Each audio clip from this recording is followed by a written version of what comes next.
함께 볼 하나님의 말씀은 이사야 60장 1절에서 9절 말씀으로 일어나라 빛을 발하라 라는 제목으로 같이 말씀을 나누려고 합니다.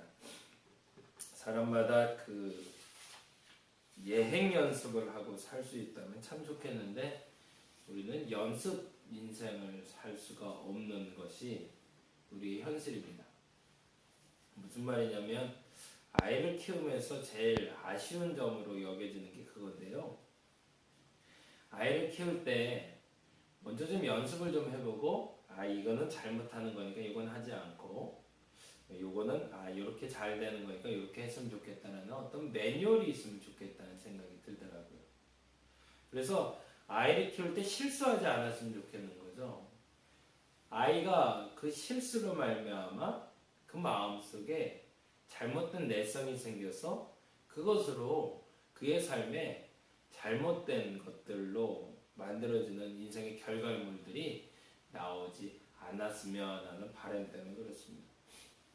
근데 안타깝게도 우리 하람이 하원이 저기 앉아있긴 하지만 아이들을 키울 때 보면 그 항상 부모로서 미안한 마음이 드는 것은 어느 시점에 이러지 말았어야 되는데 라는 것을 꼭 하는 경우가 있다라는 거죠. 큰애 때 그러지 않았으니까 둘째 때는 좀 다르게 해야지 라고 생각을 하는데 여러분 잘 아는 대로 근데 또 큰애는 큰애대로 다르고 둘째는 또 둘째대로 다르다 보니까 이게 또 같은 모양으로 나와질 수가 없어요. 그러다 보니 아이를 키우는 일이 세상 그렇게 쉽지는 않은 것 같습니다. 나중에 시간이 지나서 저 아이들의 마음속에 그래도 우리 아버지가 우리 어머니가 나에게 좋은 것을 심어줬다라고만 기억만 되더라도 감사하겠다라는 생각도 종종 해봅니다. 근데 안타깝게도 사실은 그럴 만한 것이 더 많아야 되는데 지금으로서 생각해봐도 좋은 것보다 나쁜 영향들이 있었음이 생각나서 마음이 아플 때가 있어요. 신앙생활도 마찬가지입니다. 한 사람의 생이 그러한 것처럼 신앙생활도 항상 예행 연습이 있고 연습이 있어서 그 연습 후에 다음 과정이 진행된다면 우리는 실수하지 않을 겁니다. 근데 안타깝게도 그 예행 연습이 없이 살아가고 있기 때문에 우리의 신앙에 자꾸 실수가 쌓이게 되고 그 실수로 말미암아 하나님으로부터 오히려 멀어지는 안타까움도 있더라는 겁니다. 그러다 보니까 사람들이 통상 무엇을 자꾸 생각하게 되냐면 앞으로 나가는 것보다 지금 당장의 일들보다 과거에 좋았던 그 어느 날로 돌아갈 때가 종종 많아요. 이게 왕년에 내가 이랬었는데 과거에 이렇게 좀 이라는 단어가 왠지 모르게 어느 날부터인가 내 마음속에 새겨지게 되고 그 과거에 좋았던 시점으로 돌아가 그 과거에 내가 마치 지금의 나인 걸로 착각하고 사는 과거에 내가 누렸던 것을 지금 누리지 못하는 것에 대해서 억울함이 그래서 있는 거고 과거에 내가 했던 일들에 대해서 그 성과물들이 지금 마치 거둬져야 되는 걸로 착각하는 어리석음이 우리에게 있다는 겁니다. 그걸 우리는 과거 지향적인 사람이라고 얘기를 하죠. 반면에 오늘 본문에 나오는 이 이사야라는 사람은 과거를 바라보고 사는 사람이 아니라 미래를 바라보고 살 수 있는 사람이었습니다. 저와 여러분이 그러한 사람이 되기를 간절히 바랍니다. 이 말의 뜻은 우리가 시간을 살아갈 때 비록 예행 연습도 없고 그리고 한번 살아볼 수 있는 삶은 아니라 할지라도 오늘 한날의 삶을 사는 데 있어서 기준이 그 절대적인 기준이 과거의 어느 시점의 경험이 아니라 내일을 향한 그 소망이 기준이 되는 삶, 그 삶이 저와 여러분의 삶이 되기를 간절히 바랍니다. 그렇다고 해서 이사야의 삶이 그리고 이사야가 살았던 시대가 그렇게 살기 좋았는가? 그것 또한 사실은 아니라는 거죠. 이사야가 살던 시대에 대해서 이야기할 때 이사야 6장을 보면 훨씬 더 쉽게 이해가 되는데 6장 말씀 한번 볼까요? 그가 택함 받아 하나님의 백성이 되던 그 날에 일어났던 일들에 대해서 하나님과 대화, 말 그대로 기도죠. 기도 가운데 다음과 같은 이야기를 남기게 됩니다. 이사야 6장을 한번 살펴보겠습니다. 이사야 6장 972페이지 어간에 있습니다. 한번 보시죠. 다 찾으셨죠? 네. 6장 1절에 보니 이렇게 되어 있습니다. 우시야 왕이 죽던 해에 내가 본즉 주께서 높이 들린 보좌에 앉으셨는데 그의 옷자락은 성전에 가득하였고 라고 되어 있어요. 좋게 보자면 하나님에 대한 형상을 받고 보좌에 앉으셨고 옷자락이 성전에 가득하다는 거 보니 영광, 하나님의 은혜가 충만했다라는 표현이 나오는데 그 앞구절을 우리가 자꾸 읽고 가요. 그 앞구절이 뭐냐면 우시야 왕이 죽던 해라는 겁니다. 그 말의 뜻은 뭐냐면 가장 위대한 왕의 죽음을 경험하고 있다라는 겁니다. 안정기에 있었을 때 이 사람 때 참 좋았는데 라고 말할 수 있는 왕이 하나 있었는데 그 왕이 죽고 없는 날. 그 말의 뜻은 뭐냐면 우리 시대로 따지자면 구한말을 얘기합니다. 철고순, 철종, 고종, 순종 때 뭔가가 기틀이 무너졌고 기반이 무너졌고 계속해서 일어나는 일은 높이 앞으로 가는 길보다 아래로 심지어는 바닥으로 가던 그때를 살던 게 바로 이사야 때라는 겁니다. 왜냐하면 가장 절정기가 끝나가고 있기 때문에 그렇죠. 근데 그때 하나님이 이사야에게 이렇게 얘기하십니다. 8절 말씀인데요. 같이 한번 볼까요? 내가 또 주의 목소리를 들으니 주께서 이르시되 내가 누구를 보내며 누가 우리를 위하여 갈꼬. 무슨 말이죠? 지금 이 환란의 때에 이 바닥으로 내려가는 그 때에 누가 나의 일을 좀 감당하겠으며 누가 우리를 위하여 희생해서 자신의 생을 던질 수 있는 사람이 누구냐라고 이야기를 하고 있는 거죠. 그래서 이사야가 얘기합니다. 내가 이르되 내가 여기 있나이다 나를 보내소서. 사람들은 평탄한 길에 있기를 원합니다. 안정된 길, 안락한 길, 리스크라고 그러죠. 문제가 없는 그곳에 있기를 원합니다. 그런데 이사야는 다음과 같은 선택을 하게 되는 거죠. 내가 여기 있으니 나를 그곳으로, 그 환란에 있는 곳으로, 그 어둠이 있는 곳으로 나를 보내달라고. 그러자 예수께서, 우리 하나님께서는 우리에게 이렇게 얘기하십니다. 9절과 10절인데요. 11절, 12절까지 보면 좋겠네요.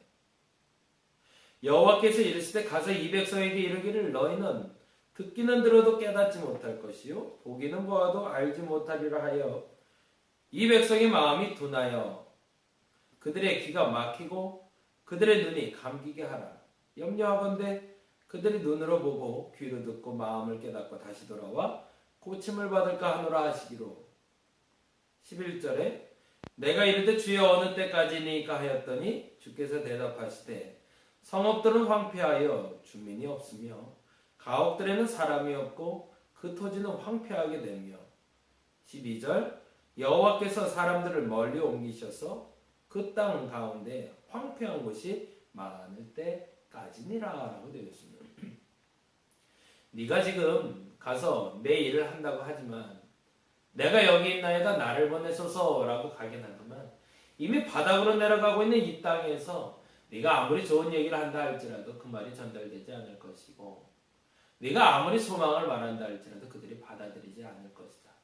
이게 언제까지입니까?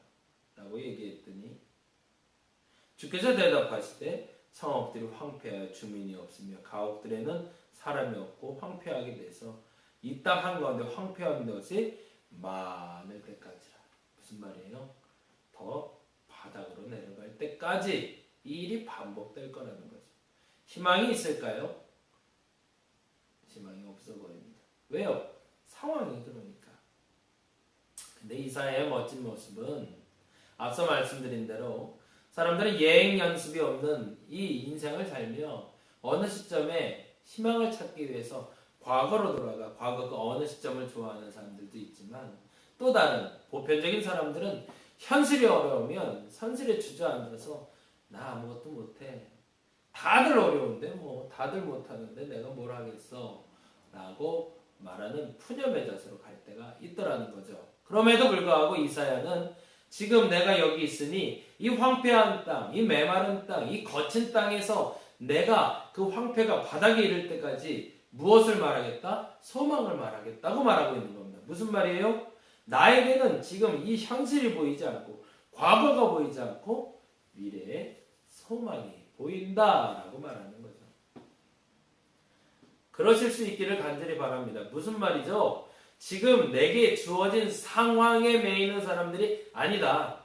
과거의 어느 시점에 매인 사람이 아니다. 나는 뭐다? 저 미래의 소망에 매인 사람이다. 라고 이사야는 말하고 있는 겁니다.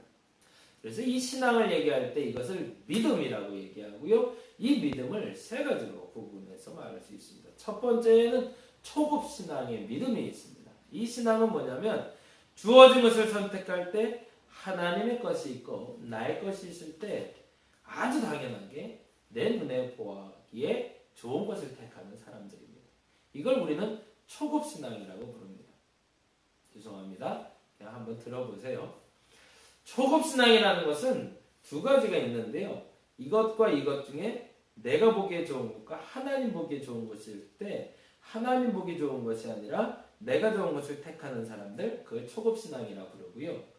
중급 신앙이 있어요. 중급 신앙이라는 것은 내가 좋은 것이 있고 하나님이 좋은 게 있는데 내가 좋은 것과 하나님이 좋은 걸 두고 고민하게 되는 신앙. 그게 중급 신앙입니다. 고급 신앙이 있는데요. 고급 신앙은 뭐냐면 내가 좋은 것이 있고 하나님이 좋은 것이 있는데 어느 순간에 선택해야 될 때 내가 좋은 것을 버리고 하나님이 보시기에 좋은 것을 택할 수 있는 신앙. 그 신앙이 바로 고급 신앙, 고급 믿음이라고 얘기합니다. 지난 금요일날 제가 그런 얘기를 한번 드렸는데요. 예전에 있던 교회에서 여행을 간 적이 있어요. 제가 어르신들을 담당하는 경로대학을 은빛대학이라는 프로그램을 제가 담당을 했었는데 한 80명, 많이 모이던 150명까지도 모였던 것 같아요. 참 좋았던 것 같습니다. 어르신들이 참 예뻐해 주셨고요. 그리고 그 모임 자체가 참 안정적이었어요. 이 모임에 다양한 12가지 프로그램이 있었고 그리고 프로그램뿐만 아니라 상반기, 하반기에 소풍하고 여행이라는 걸 갔어요. 이 1박 2일 여행 갔었는데 저 오기 전에 2박 3일도 갔었다고 그러더라고요. 근데 이 1박 2일 여행을 가는 걸 어른들이 그렇게 좋아하셨어요. 그 여행에서 제일 좋아하시는 게 첫째는 1박을 할 수 있다는 걸 참 좋아하셨고 그리고 또 하나 좋아하는 프로그램이 영화 보는 걸 참 좋아하셨어요. 이게 저희가 처음 영화관을 모시고 갔을 때 태어나서 처음 영화관을 갔다는 분이 나올 만큼 사실은 문화적인 혜택이 많이 적은 분들도 있었습니다. 반면에 물론 여행을 워낙 요새는 뭐 해외여행도 많이 가시니까 잘 다니는 분들도 있었죠. 국내 여행지를 정해놓고 한 군데 한 군데를 다니면서 어느 날은 여수 엑스포를 할 때는 여수 엑스포와 외도까지도 갔다 온 적이 있었습니다. 나이 90 대신 어르신도 함께 갔던 걸로 기억이 나요. 그만큼 참 좋은 기억이 많았는데 지금도 잊지 못할 기억이 하나가 있습니다. 지난 새벽에 말씀드렸죠. 우리 윤수장 원사님은 들어서 아실 텐데 그날은 안동으로 갔어요. 하회마을을 좀 둘러보고 여기저기를 둘러보려고. 근데 유독 안동을 갈 땐 제가 답사를 못 갔던 것 같아요. 그래서 이제 이렇게 눈짐작으로 보고 가게 됐는데 감사하게도 젊은 장로님 한 분이 같이 따라오게 됐고 그리고 방송 일을 하시는 집사님도 그리고 사진을 찍는 우리 청년도 따라오게 됐고요. 그래서 인력이 많이 동원이 돼서 훨씬 더 안정적이고 편하게 진행을 했던 프로그램이었던 것 같아요. 한 날이 다 끝나고 저녁이 됐는데 그때 저희가 노래방 기계를 가져갔어요. 교회에서 가긴 했지만 그 세상 노래라고 사람들 표현하는데 유행가도 좀 부르고 그랬거든요. 같이 노래 부르고 영을 즐기신 걸 참 좋아하셔서 같이 노래하는 시간을 가졌는데 밤이 늦도록 그 여흥이 계속 이어졌습니다. 근데 9시쯤이 넘어가고 있는데 사람마다 한 곡씩 이렇게 신청을 받아서 불렀는데 한 분이 유독 한 곡을 더 부르고 싶다는 거예요. 가거라 384나라는 노래가 있더라고요. 전 잘 몰랐는데 그분이 그 노래를 꼭 불러야겠다고 그러세요. 그러시라고. 그러면 뭐 소원 하나 못 들어드리겠냐고. 그래서 마지막입니다. 2분까지 부르고 이제 정리합니다 라고 얘기하고 이분이 나와서 노래를 불렀습니다. 전주가 나오고 그 노래 제목이 나오고 마이크를 잡고 딱 노래를 시작을 하셨는데 노래를 시작하고 한 소절을 채 부르기 전에 갑자기 이분이 정말로 목석 하나가 이렇게 서 있다가 뒤로 확 넘어가는 것처럼 90도로 팍 넘어가시더라고요. 얼마나 놀랬나 몰라요. 급히 달려가서 그분 이름을 불러가면서 괜찮냐고 막 외치는데 뭐 이미 의식이 없어요. 권사님이 오셔서 그때 이제 담당하는 권사님 중에 침 넣는 분이 있어서 계속 침을 넣으면서 그 피가 돌게끔 하려고 했는데 이미 의식도 없고 아무런 반응이 없는 인공호흡도 하시고 막 푸시도 해보고 근데 때마침 그때 우리가 판단을 참 잘했던 것 같은데 앰뷸런스를 바로 불렀어요. 안동 시내에 있는 앰뷸런스가 하나가 급히 달려왔고 그때까지 아무 의식이 없었던 상태였고 그리고 그분을 모시고 그러니까 아마 앰뷸런스가 오고 거기까지 병원까지 이송하는 시간이 앰뷸런스가 한 20분 가는 시간도 한 20분 그리고 사고 나는 게 한 10분 15분 약 1시간 정도가 지났던 것 같아요. 응급실로 갑자기 들어가서 이제 응급처치를 하고 살펴보는데 의사가 그러더라고요. 이미 아마도 힘들 것 같다고. 뭐 사람이 죽으면 심장이 멈추거나 이 뇌가 멈춰버리면 죽음에 이르렀다라고 얘기한다는데 아마 그 판단은 그 의사가 하는 거였지만 가망이 없다. 그럼에도 불구하고 계속 이 작업을 해주셨었어요. 이제 그때부터 이제 고민이 되기 시작했습니다. 남아있는 사람도 한 80명. 근데 뭐 그거는 성경의 표현대로 하면 99마리고 길 잃은 어린 양 한 마리가 이제 저하고 같이 있는 건데 문제는 뭐냐면 이분이 그때 당시 다니던 교회에 바로 옆에 살던 분이셨고 교회 교자도 단지 그 프로그램에 참여하기 위해서 오셨지 예수님에 대해서도 교회에 대해서도 알지 못하는 불교, 철저한 불교 집안이었습니다. 고민을 많이 했어요. 다른 고민이 뭐였냐면 이거 새꼬지 될 수 있으니까 교회가 공격받을 수 있는 아주 좋은 무기를 장착한 거죠. 왜요? 놀러 갔다 사람이 죽었으니 이건 이루 말할 수가 없네요. 그래서 그때부터 기도하기 시작했고 어떻게 해결해야 될지를 묻기 시작했습니다. 근데 감사하게 하나님 지혜를 주셨고 사람을 만나게 하셨는데 의사 선생님을 잘 만났고요. 그래서 사연에 대해서 잘 규명이 됐고 보험도 들고 갔었고요. 그리고 가족들에게 연락했는데 때마침 가족들에게 연락이 잘 됐습니다. 그래서 연락되신 분들한테 통화해서 여차저차 상황을 설명했는데 너무너무 당황스러운 거죠. 뭐 그분들한테 뭐 어떤 표현이 어떻게 표현했는지 기억도 잘 안 나요. 와, 제가 그 말을 어떻게 했을까? 어머님이 돌아가셨습니다. 그것도 여행 와서. 그리고 그 새벽에 가족들이 내려오기 시작했죠. 용인에서 안동까지는 한 4시간, 5시간을 내려오신 것 같아요. 근데 차를 타고 내려오는 그 가족들하고 계속 통화를 했습니다. 지금 상황이 어때요? 어때요? 계속 얘기하는데 인정하셨습니다. 라는 얘기를 드리는 순간 제가 어떻게 뭐 말할 수가 없더라고요. 근데 감사한 건 불교인들을 폄하하는 건 아니지만 종교를 가진 사람들이 참 귀하다는 생각을 갖게 됐었어요. 굉장히 침착하게 대처해 주셨고요. 비록 같은 종교를 가진 분은 아니었지만 분명히 저에게 그런 얘기를 해주셨던 걸로 기억이 나요. 제가 그분이 돌아가시는 그 순간, 넘어지시는 그 순간부터 서울로 이송해서 서울에서 안치할 때까지 제가 한 번도 그분 곁을 떠나지 않았거든요. 그리고 마지막 순간에 제가 안고 있었고, 근데 가족이 그 얘기를 해주시더라고요. 다른 건 잘 모르겠는데 그 마지막 순간에 어머님이 목사님 옆에 계셨다는 것이 참 감사합니다. 그리고 지금 생각해 보니까 그때 가족들을 위로하겠다고 제가 불교 신자에게 기도를 해드렸던 것 같아요. 그 또한 은혜가 좀 있었던 것 같아요. 그리고 그 모든 장례 절차가 잘 마무리가 됐고, 장례가 마쳐지고 나서 가족들에게 오히려 감사 인사를 드릴 수 있는 마무리가 되었습니다. 근데 그때 제가 이게 크게 깨달은 게 하나 있었습니다. 그게 뭐냐면, 한 사람의 죽음조차 나는 도저히 감당할 수 없다라는 거예요. 목사로서 매우 중요한 걸 깨달은 거죠.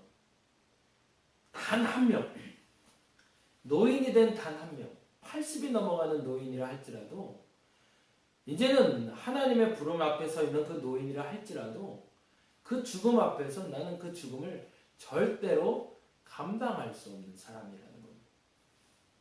그리고 또 하나는 그 죽음의 사건조차도 감당하기엔 내게 참 버거운 일이구나라는 걸 새삼 깨닫게 되었습니다. 저와 여러분에게 주어진 이 삶 속에 실패의 경험, 사고의 경험, 우리가 경험하는 수많은 경험들을 우리는 스스로 감당해내고 살아가고 있습니다. 근데 우리가 이 땅에 살면서 감당하지 못하는 하나가 있습니다. 그것은 뭐냐면 바로 죽음이라는 문제입니다. 그리고 또한 죄라는 문제입니다. 이 죄와 죽음의 문제는 우리가 스스로 감당할 수가 없습니다. 그걸 감당한다고 말한다는 사람 자체가 거짓말을 하고 있는 거예요. 그런데 성경에는 다음과 같이 이야기하고 있습니다. 그게 바로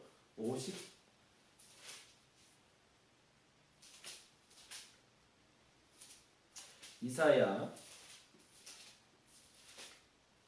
53장인데요. 이렇게 기록하고 있습니다.